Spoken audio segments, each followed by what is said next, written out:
বছরে হয় নাই, যেটা 15 বছরে হয় নাই সেটা আজকে হয়েছে। অলমোস্ট আমার গায়ে ধাক্কা দিয়ে আমাকে ফেলে দেওয়ার চেষ্টা হয়েছে। 2 এবং 3 আসনের সীমানা নির্ধারণ নিয়ে একটা গণশুনানি ছিল। আমি ব্রাহ্মণবাড়িয়া 2-এর পক্ষে সেই গণশুনানিতে অংশগ্রহণ করি। আমার পয়েন্ট ছিল 4-5টা। এক হচ্ছে, স্বাধীনতার 53 বছরে এই যে 3টা ইউনিয়ন চান্দুরা, ভুদন্তি, হরসপুর, এরা ছিল সরাইলের সঙ্গে। 2008-এ তাদেরকে সরিয়ে দেয়া হয়, এই 3টা ইউনিয়নকে সরাইল উপজেলা থেকে সরিয়ে দেয়া হয়, যে কারণে দেশনেত্রী বেগম খালেদা জিয়া বারবার বলেছেন 2008-এর আগের সীমানায় আমরা ফিরে যেতে চাই। বিএনপির দাবি ছিল 2008-এর আগের সীমানায় ফিরে যাওয়া, এবং আমি আমার প্রথম আর্গুমেন্ট দিয়েছি যে যেহেতু দেশনেত্রী বেগম খালেদা জিয়া সব সময় বলেছেন যে 2008-এর আগের সীমানায় আমরা বিএনপি ফিরতে চাই, আমিও মনে করি 2008-এর আগে যে সীমানা ছিল সেইখানেই আমাদেরকে এখন ফিরে যাওয়া উচিত। মাঝখানে 15 বছর একটা ফ্যাসিস্ট সরকার ছিল, যারা তাদের নিজস্ব ভোট কারচুপির জন্য নিজস্ব সুবিধা অনুযায়ী সীমানা নির্ধারণ করেছে। সেই সীমানা আমরা মানি না। সেজন্য আমরা বলেছি 2008-এর আগের যে সীমানা, যেটা দেশনেত্রী বেগম খালেদা জিয়ার ইচ্ছা ছিল, সেখানে যাওয়া হোক।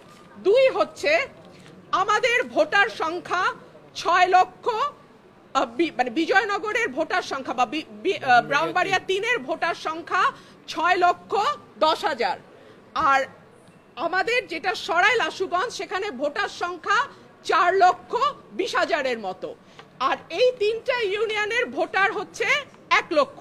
এই 1 লক্ষ যদি সরাইলের সঙ্গেও যুক্ত হয়, তারপরেও দেখা যাবে যে সদরের সঙ্গে বা বিজয়নগরের সঙ্গে সরাইলের ভোটার পার্থক্য অলমোস্ট 2 লাখ থেকে যায়। সো এত বড় একটা আসন সদর বা বিজয়নগর, সেই আসনটা অযৌক্তিক।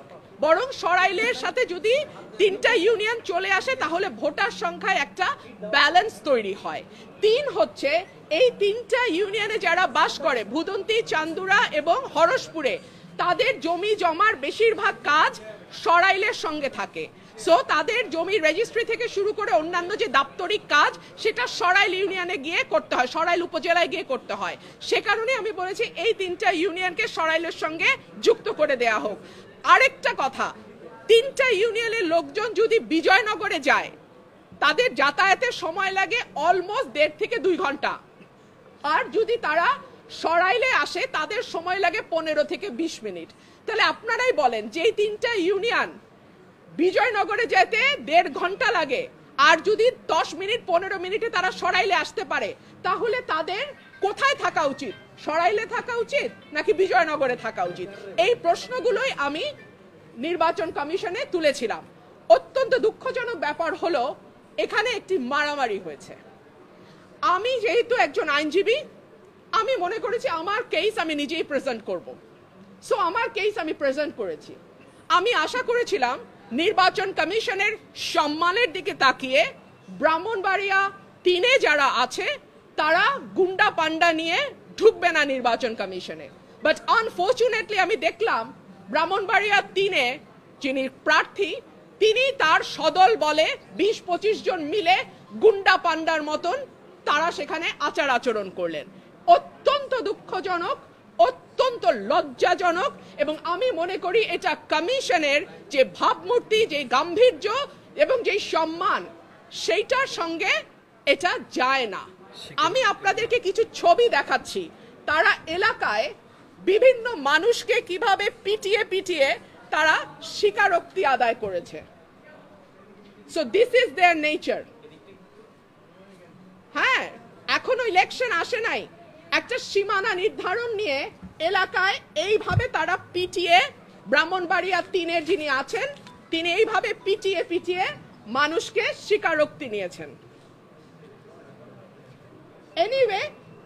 এনিওয়ে নির্বাচন কমিশনে আমরা প্রেজেন্ট করেছি, ভৌগোলিক দিক বিবেচনায়, জনসংখ্যা বিবেচনায় এবং সকল কিছুর বিবেচনায় আমি আশা করব নির্বাচন কমিশন যে সিদ্ধান্ত নিয়েছে সেটি সঠিক সিদ্ধান্ত, এবং সেই সিদ্ধান্তই নির্বাচন কমিশন বহাল রাখবে।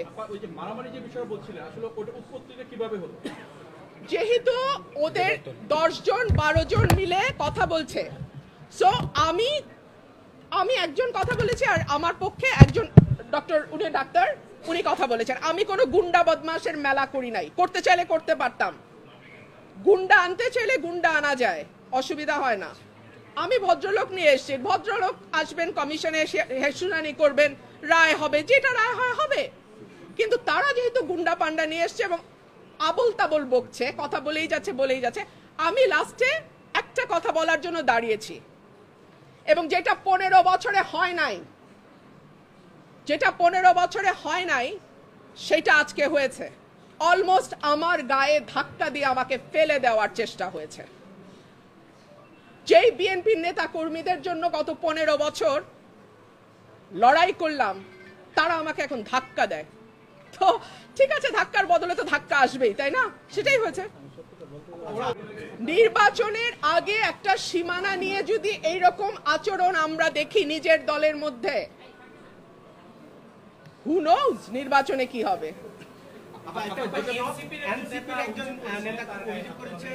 আপনি তাকে ধাক্কা দিয়েছেন, সেকেন্ড টাইম পরে পেছনে ভিডিওতে দেখা গেছে যে আপনি দাঁড়িয়ে আছেন, পেছনে কয়েকজন তাকে মারধর করতেছে, এবং সে অভিযোগ করছে যে আপনার যারা গুন্ডা পান্ডা আছে তারা। মুশকিল হচ্ছে উনি যেহেতু খুব পরিচিত কোনো মুখ নন, উনি এনসিপি থেকে এসেছেন না জামাত থেকে এসেছেন আমি জানি না, তবে উনি প্রথম, আমি জানি না যার কথা আপনি বলছেন, একজন আমাকে ধাক্কা দিয়েছেন, পাঞ্জাবি পরে, হ্যাঁ একজন ধাক্কা দিয়েছেন। তারপরে আমার লোক তো বসে থাকবেন, আমি তো একজন মহিলা, এবং পরে যখন আমার লোকজনকে মারধর করেছে, আমার লোকজন জবাব দিয়েছে। সিম্পল। Thank you.